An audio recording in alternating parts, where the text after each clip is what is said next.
Killer on a White Horse, A Story of the Evening Watchman by Ned DeHaan. The audiobook, made available on BlackBoxOnlineRadio. Please feel free to visit BuyMeACoffee.com/BlackBoxNed88 to help support the channel. Chapter 4. The summer sun dropped several more sweltering hot beams down upon Barry as he sat in the Mazda outside of the warehouse. He felt ridiculous for his attempt to wake Blaze up in the middle of the night, telling her that a double murder had happened nearby. Why had he done that? He didn't even know all of the facts yet. Barry sat drinking a low-carb, sugar-free energy drink with an animal logo on it. He couldn't even determine what kind of animal it was on the logo, but the gas station had them on sale. Barry might not have saved a single cent of his earnings, but sometimes he would notice items on sale. Then he would spend the remainder on fast food, junk food, or more caffeine and taurine-laced products. There certainly was no kitchen at the Birch Bark Motel. Before the 4 p.m. shift had started, Barry had spent the day combing the news coverage for new reports on the murder. He wasn't normally one to follow true crime, but rather following an idea. Barry often went through phases with devouring information. If he had wanted to learn more about Senator Elizabeth Tong, he would have devoted every free second to learning about her mysteries. If he had wanted to learn about sugar, he would have spent every free second learning about sugar. Right now, Barry knew that there was something going on with the Williams Pike murders. He had been sitting in that parking lot near the warehouse for 2 years, and not once had there ever been anything like that.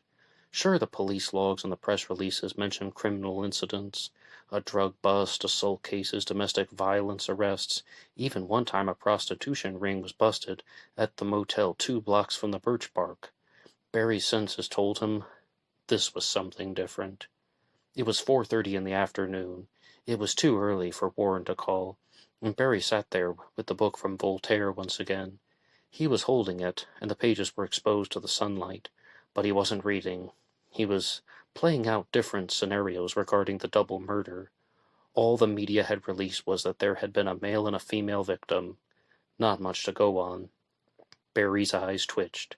Something was approaching. He was a watchman. He noticed when something didn't seem normal, and there was something that he wouldn't have normally noticed on Williams Pike at this hour. Not 1 or 2, but 4 people were walking down the road. It wasn't odd to see a pedestrian or 2 walking. They usually looked like undesirable types or people that didn't have any place to be. This section of Williams Pike was in the middle of nowhere. Many people didn't frequent it. Barry couldn't even remember the last time he had seen 4 people walking down this stretch of road. The red Mazda remained motionless in the parking lot. But Barry reached for the key. Just as he suspected, the group of 4 began to walk down the driveway toward the warehouse. Barry let go of the keys and gently placed them on the free seat next to him. The group moved closer, and he could make out more features. There were 2 men. One was short and one was tall. Both had brown hair. There were 2 women with them. One was a blonde and the other was a brunette. The short man looked like he was the oldest, older than the other 3, but not by much. As the group moved closer to the car, Barry could see the short man's eyes. They were wide, almost jet black, but wide open and borderline intimidating. Barry sized him up and reckoned he was around 5'6" or 5'5" even. The other man was much taller, maybe 6 feet. The 2 women were wearing jean shorts. They obviously had bikini swimsuits on underneath their clothes, because Barry could see the tied-up knots from the swimsuit material behind their necks.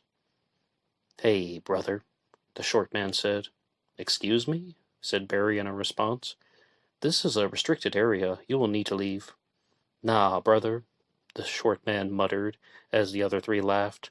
"You got a phone we can use?" The shorter man was wide-eyed, and Barry looked into his eyes. Then Barry blinked for a second. The man grinned even more widely. "There's no public phone here," Barry explained. "This is a restricted area. You'll need to leave." "We've been walking for a long time," the shorter man carried on. "It'd be great if we could use a phone, make a call, then we'll be gone." "There is no public phone here," Barry insisted. After all, he was a watchman. He had to hold his ground. The shorter man looked at the 2 women. Then he motioned his head forward in a bobbing fashion. The blonde strutted over to the Mazda and walked around to the passenger side and hopped in the open door. She jumped flawlessly and landed without a single wince. She was even sitting on Barry's car keys, but she didn't notice. "Come on," she whispered. "Can you help us out?" Her hand went to Barry's stomach. She started touching his abdomen area, rubbing her hand on his stomach in a circular motion. "Hey, stop that," Barry shouted as he pulled back.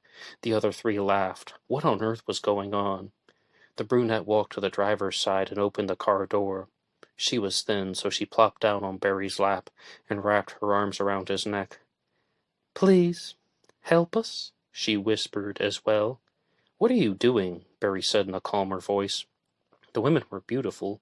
Barry was even embarrassed that he was so hot and sweaty, even though he had only been sitting there for 30 minutes. It had been ages since Barry had felt the touch of a woman, not since his last encounter with Blaze. What was going on? He could feel the arousal starting. The girls noticed, and it seemed to excite them. "You want my phone?" Barry asked. "Yeah," the brunette answered. "You'll have to get up," Barry told her. It's in my pocket." The brunette moved off of him, and the blonde in the passenger seat pulled back as well. Barry reached into the pocket of his shorts and pulled out the Kyocera smartphone. He then closed the door.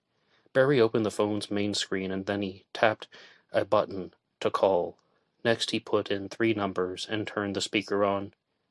911, what's your emergency?" the dispatcher quickly answered. "I'm at 838 Williams Pike. I need to report a trespassing incident. There are 4 people in our restricted area, possibly intoxicated. I need the police here. Pronto." "Barry, is that you again?" the female voice responded. "You bet," he confirmed. "Is this Janet?" "Yeah, it's me," she confirmed. "All right, we will send somebody out, but I hope it's something real this time. Stay on the line with me for a bit, okay, hun?" The shorter man did not look pleased. The taller man hadn't said a word yet. He looked as blank as an off-white wall. The 2 women, who couldn't have been more than 20 or 21, had the look of sadness and rage at the same time. After getting a better look at the brunette, Barry began to realize that she was much older than he had first estimated. Maybe late 20s, maybe even 30. "Whatever," the blonde said as she hopped out of the car, just as gracefully as she had entered. "This is a restricted area. You will need to leave," Barry repeated himself again, trying not to gloat. The shorter man turned, didn't say a word, and began to walk down the driveway. The other 3 followed him. The women were mumbling some things in an inaudible way. Then, as they reached the end of the driveway, all 4 of them turned back. Barry began to gloat, for sure, but he didn't know why. All he did was call 911, but he began to gloat all the same. Barry felt that he wasn't good at many things, but he was good at being a watchman. He looked up and down, and then he took a closer look at the 4 of them that were standing at the end of the driveway. The brunette began moving back toward Barry. She was trying to run down. She was moving up and down the driveway, almost in an angrily manner, and then she was running back toward the red Mazda. Barry sat there with his eyes fixed upon them. The blonde was holding her back by her arm. The brunette took off and then ran toward him. Barry sat there, calm and listening to the echoes coming from the speakerphone, as he was still on the phone with Janet, the dispatcher. The blonde chased after her, and just as she was a foot away from the Mazda, the blonde pulled the brunette one more time, grabbing her arm and trying to take her back to the men. "You're a piece of shit!" the brunette shouted at him. Let's go, the blonde demanded. "Fuck you, you piece of shit!" the brunette kept shouting. "Listen to your friend," Barry encouraged her. "She's my sister, you piece of shit!" "I don't care." Barry almost laughed. He wished he had been filming it. This type of stuff was sure to go viral on the internet. After another moment, the brunette gave up and decided to listen to her sister. "You are a piece of shit, though," the blonde said as she pulled the other woman up the driveway. "Maybe, but what are you?" Barry asked. The blonde stopped moving. She didn't look back. She was still holding on to the brunette. She simply stopped and paused. Then they kept moving, back toward the 2 men. The 4 of them disappeared down the road. before the police would arrive. Chapter 5. "Did you really call 911 again?" Warren asked as he was on the phone with Barry. "Why is everyone so shocked about that?" Barry demanded. "It's only been 6 times this year." "It's not even August, Barry," said Warren. Barry bit his lower lip. "I have one job," Barry insisted. "One job. All I do is watch. When someone comes by making trouble, I report things. That is all I'm supposed to do. The police come out, confirm that nothing went wrong, they get annoyed, then they go back. That's the drill." "Yeah, I know," Warren begrudgingly agreed. "So, what did the 2 girls look like?" "Huh?" Barry didn't expect that question. "Were they hot?" Warren asked as he was laughing.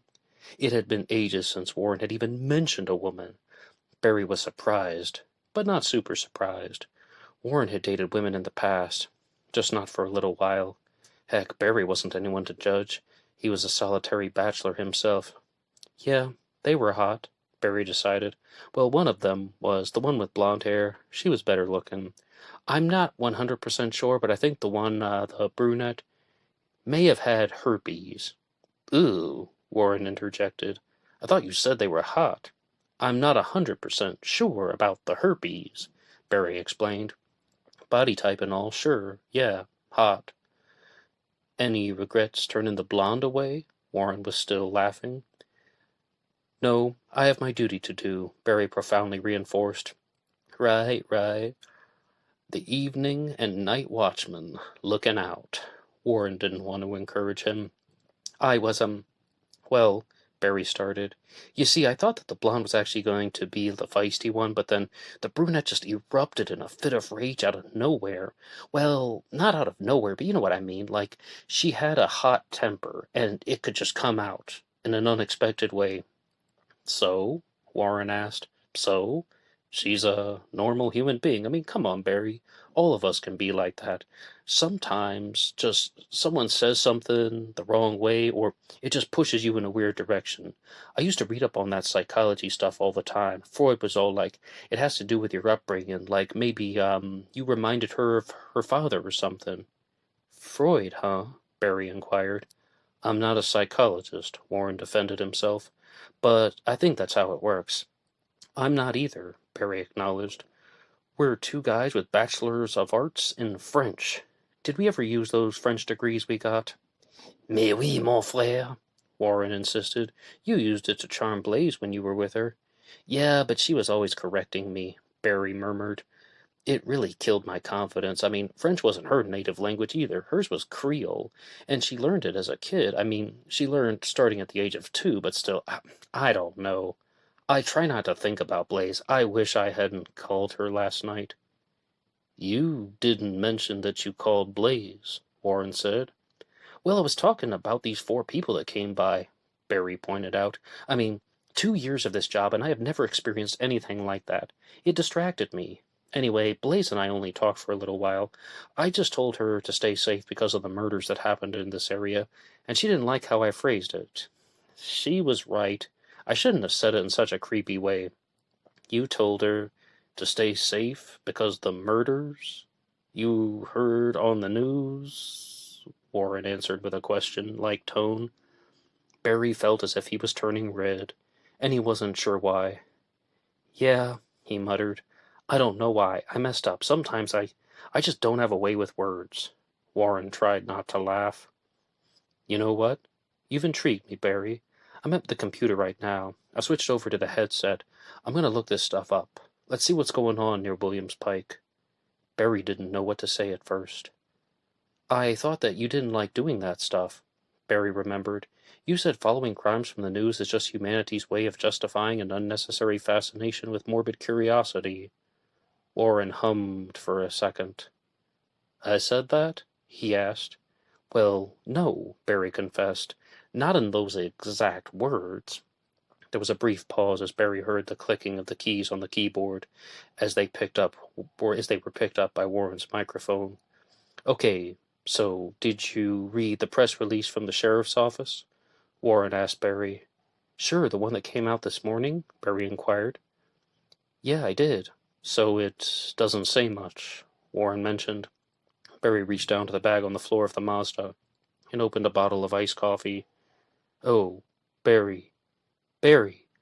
Warren's voice got higher. Did you see the photo they released this morning? It was just 40 minutes ago. No, you know I don't have any cell data, Barry reminded him. I mean, my cell data isn't working. Well, you know what? You know what I mean. I didn't see it. I only read the descriptions. Oh, this is sick, Warren cringed. What is it? Barry demanded. He now felt as if he were turning red for a different reason. It's just a close-up, Warren explained. I mean, it's not a photo of the victim, but there was a man and a woman that died, right? Yeah, Barry answered. It's just a close-up of the man's body, Warren went on. I think it's on his back, but I'm not sure. Maybe it's on his stomach. It's a W, like someone carved the letter W into him. It's real bloody, too. I remember the movie Children of the Corn, that blood coagulates after 4 minutes. This must be dried blood, or perhaps they took the photo after spraying him with something. I don't know. W? Barry asked. Yeah, that's right, said Warren. But Barry, I can read this update that they posted on the internet. It says that the symbol is a W, but it doesn't look like that to me. What do you think it is? Barry asked patiently. It looks like two triangles that are on top of each other, Warren revealed. I shouldn't have said that. Now, not triangles, like two-letter V's. I mean, one is upside down, of course, and I think it's odd that they call it a W. It looks like two interlocking V's, if you ask me. So bizarre, was all Barry could say. Chapter 6. It was around 1 a.m. Barry was in the Birch Bark Motel. He often stayed up till 4, so that he could sleep till noon. Barry sat in bed eating a toasted cheese sub from the gas station where he bought his iced coffees. There was also a set of gas station fries that Barry had eaten from in the car, but by the time he had gotten home, he was more focused on the sandwich. Many people never had the luxury of trying gas station fries. They were not missing out. It had been a weird day, but it wasn't the weirdest day he had ever experienced. He sat on the bed in his underwear. The motel air conditioning was on, but sometimes it was nice to just keep the window open. Keep the curtains draped over the window so no one could see in, and let the summer breeze flow, even if the air conditioning was running. But Barry wouldn't do that for too long, just a few minutes. Barry was in his black boxer briefs watching a sports show. It was a highlight reel from the latest golf championship. Barry was just using it for audio and visuals. He didn't care at all about golf. It was just imagery as he was eating his sub. The phone rang. Barry looked down. Who could it be? Once before, the late-night watchman Todd, who relieved him after he had taken over his shift, had called. Todd worked the midnight to 8 a.m. shift. He was the true night watchman. Barry was a more of an early evening type. Barry would have loved Todd's job in the summer, as it was always cooler at night. But it wasn't Todd calling this time. Blaze? Said Barry before he answered the phone. Yellow? Hi, Barry, Blaze said in a little frantic voice. Hey, what's up? He said. Did you see the evening news tonight? She asked. No, Barry admitted. I still work the evening shifts. I didn't get home until after midnight. What happened? You called me that one time, Blaze continued. You said that there had been a murder on the Williams Pike. Yeah, Barry confirmed. What happened on the news? It's not easy to explain, Blaze went on. Are you by the computer? Yeah, I am, Barry revealed. Just a second. His laptop was already on. It was on most of the time. He knew it wasn't good for computers to run like that 24/7 with no restarts, but he couldn't be bothered to go through the trouble of rebooting every so often. Barry put the sandwich down in the brown paper wrapper, and he grabbed the iced tea and moved it over to the faux wood desk in the motel room. He tapped the enter key several times to wake the computer up and put Blaze on speakerphone. So, what news report did you see? He asked. What do you mean? Blaze asked back. You said there was something on the news, Barry pointed out. Right, Blaze acknowledged. I don't watch a lot of the news. I don't remember what channel we put on. I was in the laundromat waiting for my clothes to dry, and they had the TV on. I saw something. Then I got online. Wait, I have the article on my phone. Just let me find the tab. Sure. Barry waited. Okay, said Blaze at last. It's from BBOR News. You will see it on the main page of their website. WBBR? Barry seemed puzzled. That's a radio station. Like that's 1019 FM around here. I don't know anything about that, Barry, Blaze continued. I do not listen to the radio. Well, except if it's playing at work or something. But I don't know what that is. What did you find? Barry asked all the same. You called me about those two people who were killed, but I only saw the photo of the man. The news says they will not reveal the names of the victims. It is, they said, something like protected from the media. Not those exact words, but something similar. Yeah, I saw that, Barry hummed. It's terrible. Did you see the photo of the man with the W carved into his back? Blaze asked him. Yeah, Warren told me about it when I got home. I just looked at it for a second, Some people are sick. Right, said Blaze. Then whoever this killer is, he mailed in a paper to the radio station with the letter W on it. He mailed it into the with the mail room, of course, the mail room. The letter W, it was mailed to him. What in the world? Barry gargled a bit. Why this fascination with the letter W? But that's not even the big news, Blaze continued. It's on their website. Barry did not know the exact web address for WBBR, so he found it on Google using the search bar. It brought him to the head page.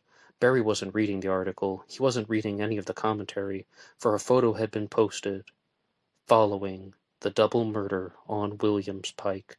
Someone had mailed a letter to the WBBR radio station. I killed those two. I killed two before. XVVX, WWX, VVX, W0, X0X, WWV0, WX, WWX, WXXVO. That's all it was. 2 sentences, and a line of 9 letters in a pattern. Well, was there a pattern? It was hard to say. The paper had been crumpled in the photo, and the letter was handwritten. I see it, Barry told Blaze. Have you ever seen anything like that before? She asked him. No, said Barry. No, not like this.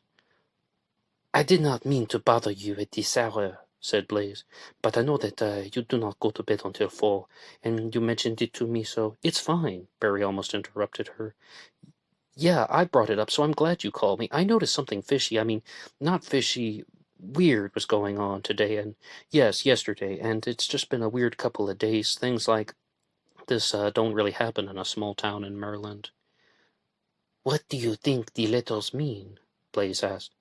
It also says a W was carved into the body of one of the victims. Sometimes murderers leave cryptic messages, Barry explained. But this is confusing. I don't think we know enough to say either way. I expect that this individual, whoever he is, will send something soon, or, maybe worse, commit another murder. You stay safe, Barry, said Blaze. You too, he replied. I killed two before. Killer on a White Horse, A Story of the Evening Watchman, by Ned Dahan. The audiobook made available on BlackBoxOnlineRadio. Please feel free to support this channel at BuyMeACoffee.com/BlackBoxNed88. Chapter 7. It was now the weekend, another Saturday afternoon. It was 4 in the afternoon, but Barry didn't have to work. He hated weekends. He didn't exactly love his job at the warehouse on Williams Pike, but he loved the order and structure it provided. During the work week, Barry had somewhere to be, and he had something that was expected of him. During the weekends, he was mostly dormant. Even the phone calls with Warren didn't happen every Saturday or Sunday. Barry sat in his room at the Birch Bark, drinking Diet Cola and watching cable news. He was barely paying attention. He was more focused on his phone. He had been reading about the letter W that had been sent to the radio station, but there was so little to go on. The light on Barry's phone began to flash, and he looked up at the top of the phone. All of a sudden there was a message from Blaze. "Hey," the message read. That was quite odd. Blaze never messaged him first. Barry had thought about her all Friday, to be honest. Barry wasn't sure if he wanted to fall in love with Blaze or if he was simply refusing to let go of the only flame he had known for the last 2 years. In Barry's 29 years on Earth, he had messaged a woman once or twice, but he still never knew what to say. Should he reply immediately? Or should he just wait 2 hours and make it look like he was doing something? There never was a right answer. "Damn," said Barry as he opened the message to reply. "Hi," Barry messaged back. "Smooth," Barry muttered to himself out loud. Why was he so nervous? It was Blaze. He had talked to her 100 times, and he was reminded of that meme he had seen online. "We used to stay up till 3 a.m. talking. Now we can't even say hello." Barry remembered the meme well, but all of a sudden he began to think that it was odd for a meme to use a semicolon to connect the sentences. "You busy? Can I call you?" The message from Blaze immediately came in. What was happening? Why was she replying so fast? More importantly, why had she used only the letter U for you in the word "you busy," but spelled out YOU when she said, "Can I call you?" Barry was at a loss for words. "Sure," he answered. After about 3 minutes of waiting, Blaze's name glowed on Barry's Kyocera smartphone. "Hi," Barry answered.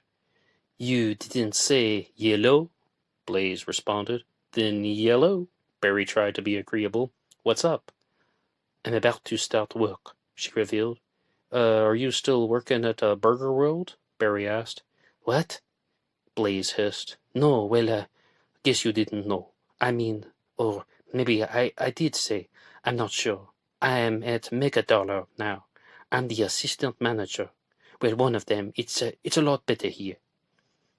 "That's good to hear," Barry replied.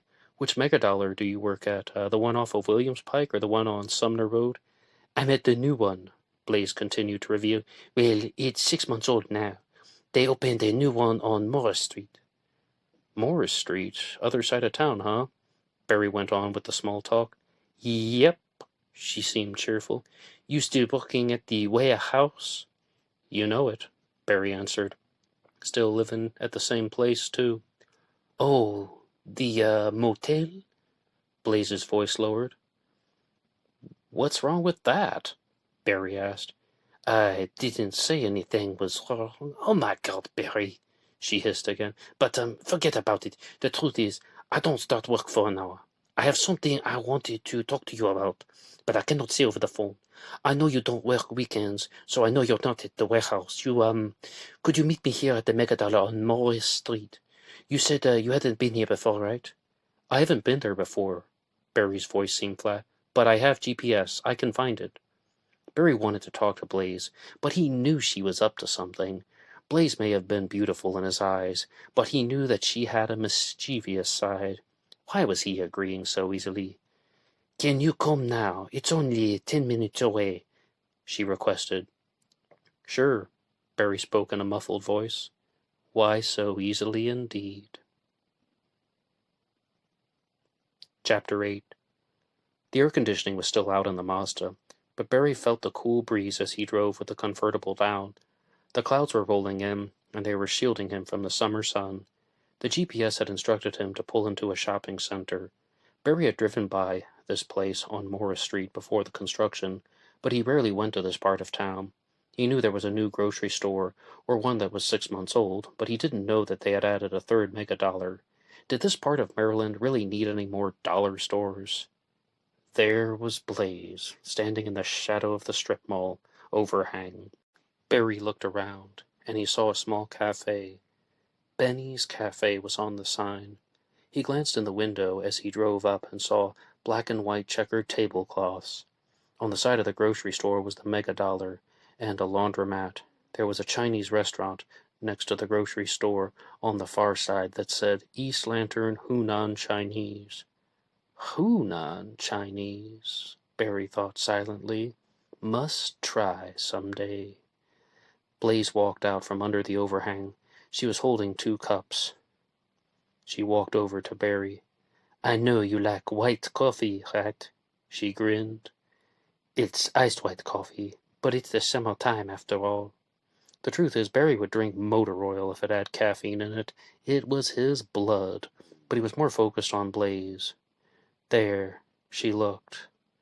Blaze had just turned 20. She was much younger than Barry. She was in a pair of black jean shorts and a white button-up shirt with short sleeves, of course.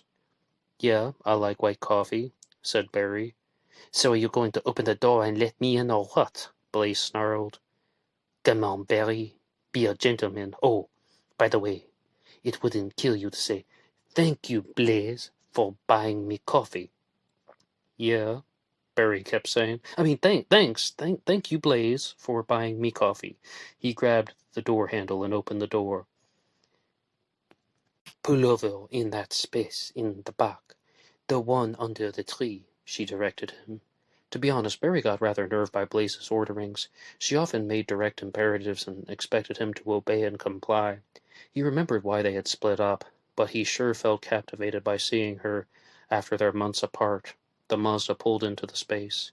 I only have about 10 minutes, Blaze told Barry. Thanks for meeting me, by the way. I'll get to it. I need your help with something. Barry took a sip from the iced white coffee and was trying not to get whipped cream on his face. What is it? Barry asked. Are you okay? Not exactly, Blaze went on. What's going on, Blaze? He asked. This, she unveiled as she reached into her pocket and pulled out a pink rectangle. What? I don't get it. Barry tensed. Do you know what this is, Barry? She asked. He shook his head. This is a strawberry card. It looked like an ordinary credit or debit card, but it was mostly blank. The front side had a pale pink color, and only when Barry looked more closely could he see the word.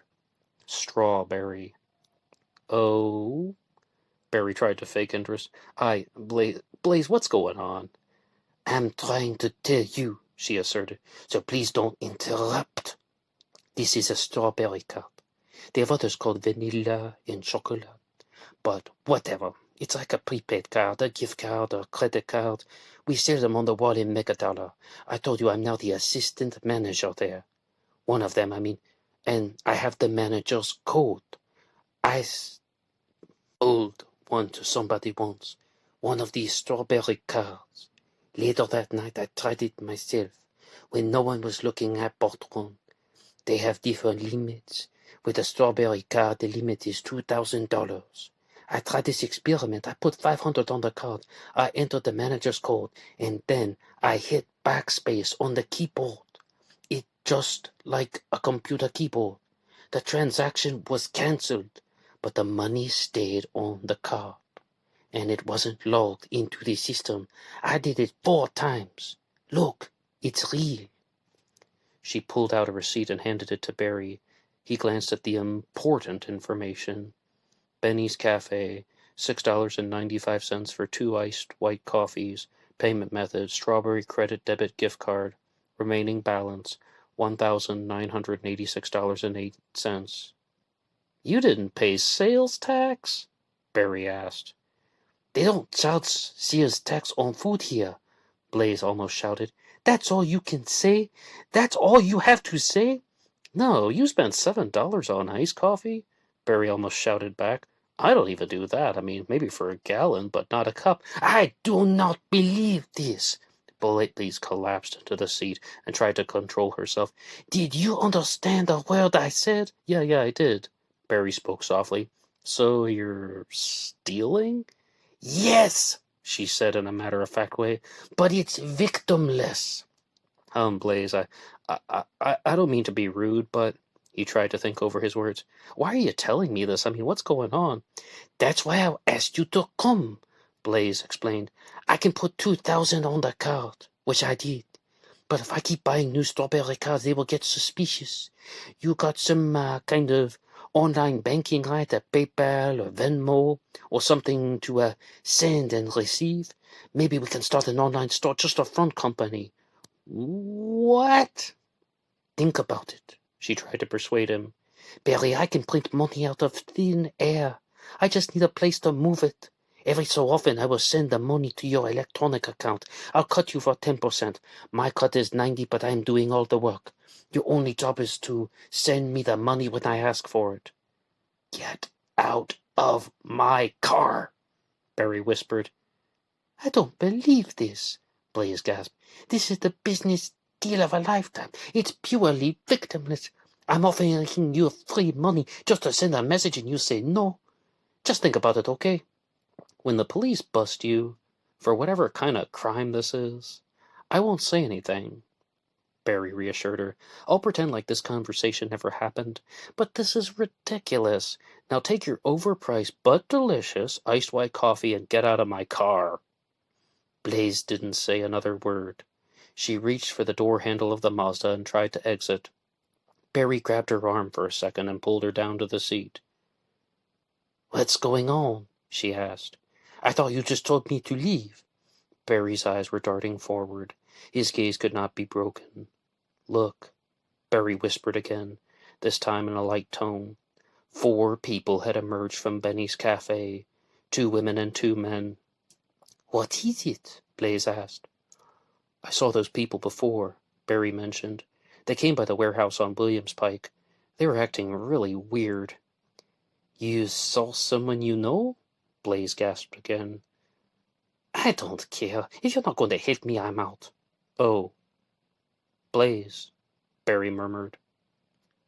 "What?" she retorted. "Have you ever tried the Chinese food restaurant over there?"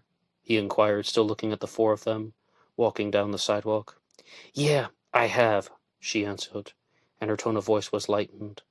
"It's pretty good, low price too. I meant to tell you about it. I thought it might be something you'd like."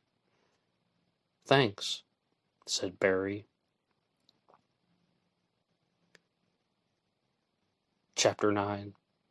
Barry kept his eye on the 4 people standing outside of Benny's cafe. They had large cups in their hand. It was a Saturday afternoon, and he wasn't at work, but he was still a watchman. Blaze had gone inside the Megadollar to begin her shift, but Barry had stayed behind to observe the foursome. Barry was not a detective, so for 3 minutes he had dipped into the Chinese restaurant to order some Kung Pao beef. Not all places made Kung Pao beef. Kung Pao chicken he could find anywhere. Next time he was at the East Lantern, he would go with Kung Pao shrimp.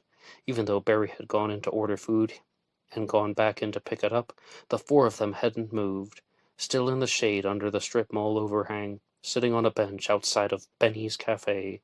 He moved the Kung Pao beef and rice around with his plastic fork and began to wonder about things.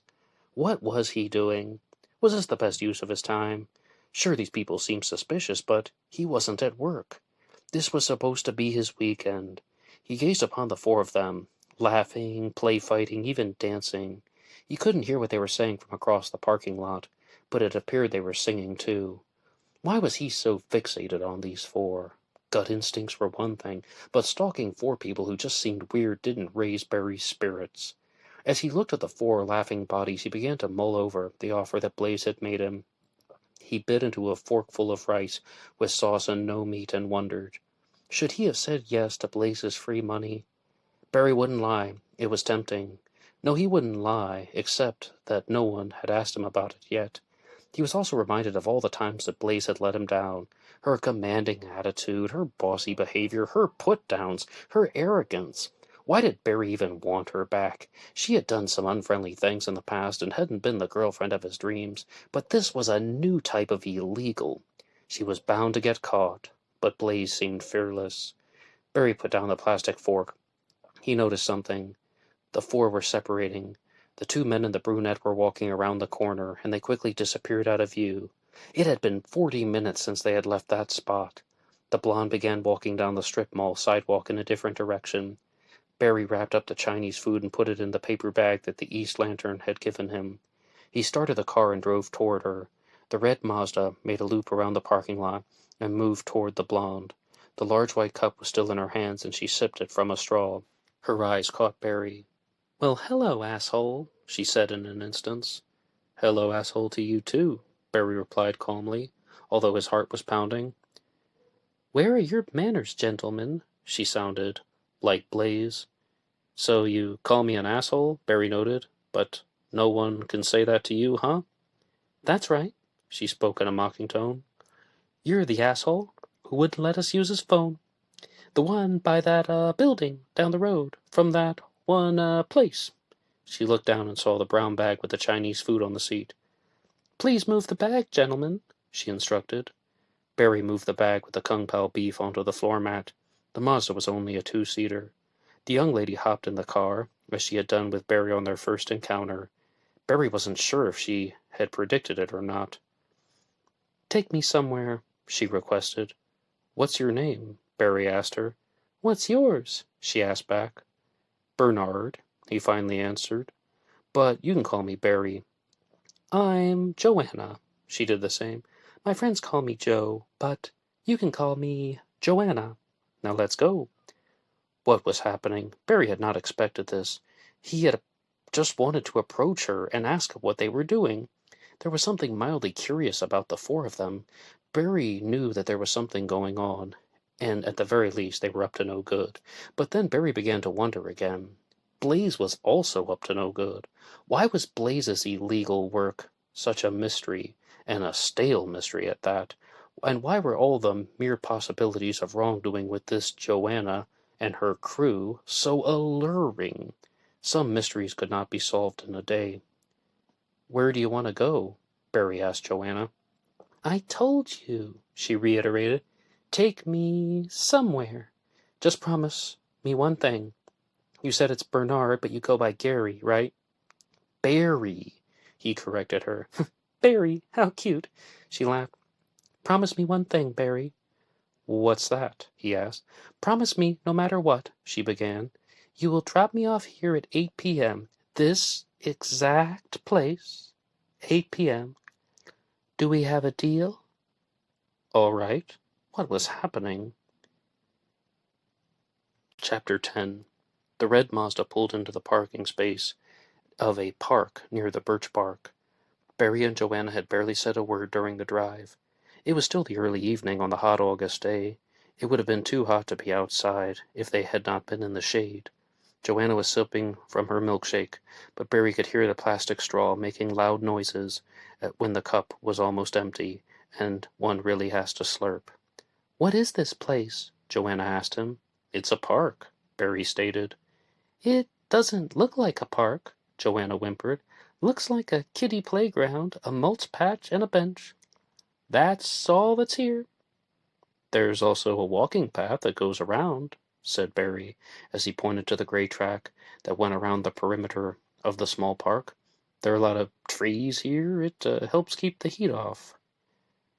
"What are we going to do here?" she asked him. Barry was still in his seat in the car. Neither of them had tried to reach for the handle to get out. "I wanted to ask you what you've been doing in Williamsport," Barry began. "Who are those other 3 people with you?" "Why do you want to know?" she countered. "Because it's normal," Barry pressed. "You think I'm weird?" Joanna almost purred. "Very." Barry didn't flinch. "Who's that short guy that you've been walking with?" "Jealous much, Barry?" Joanna now meowed. "A little bit," Barry admitted. Joanna was teasing him. He knew it, but there was something that was more valuable than anything she could do for him. The answers. "First, he is not short," she said. "He's almost the same height as you, although I've never seen you stand up. But I'm just guessing. That man is a genius. Have you ever heard of Inman Productions?" "No," Barry admitted. "He can do anything," she revealed. "He's an artist, a painter, a metalworker, a musician, a filmmaker, a poet. He can do anything. The power of his mind is unbelievable." "So his name is Inman?" Barry wanted to know. Emmanuel Inman, she elaborated. We call him Manny. Manny Inman. It almost sounds like Manny in Man, right? I suppose, said Barry, trying not to hide his boredom with gushing infatuation. If you call Manny the short one? Taller guy is Golly. Golly? Barry laughed. What's wrong with that? Joanna seemed genuinely nerved. It's his name.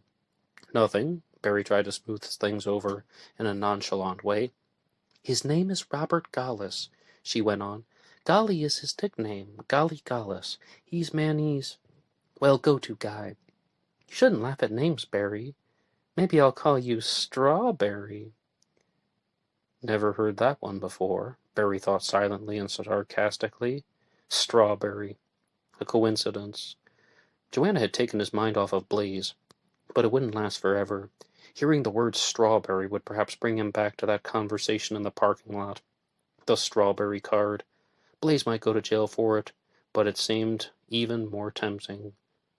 Something on your mind, Strawberry? Joanna asked him, seeing that he had spaced out while he was thinking about Blaze. It's Barry, he corrected her. My name is actually Bernard, but I've been Barry since I was 12. Yeah, you told me that your name was Bernard, but since you were 12? Why 12? Yeah, my parents gave me the name because they liked versatile names. Until I was 12, I went by Artie. My parents called me Artie. They still do. I moved to a new school when I was 12, and I started going by Barry. I thought that Artie was too childish. My parents knew I'd feel that way, and they thought the name Bernard could go in a few different ways. Barry or Artie. When I get older, I could be Bernie. I don't get it. How does Artie come from Bernard? It's spelled A-R-D-I-E, kind of like the end of Bernard. Huh. Yeah, definitely. Okay. Joanna giggled. You don't look like a Bernie, though, just yet. Well, thanks, I guess, said Barry. So, Bernie, Barry, Artie, and Strawberry, she began. What are we gonna do? I don't know, Joe, he replied. What will we do? After hearing the name Joe, as she had said only her friends call her, Joanna's face formed into a harsh frown, and then morphed into a wicked smile. A small, fragile smile. It's Joanna for now, she instructed him. Joanna, he repeated.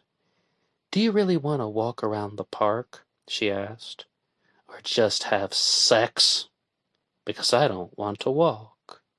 Barry froze like a statue in the winter time.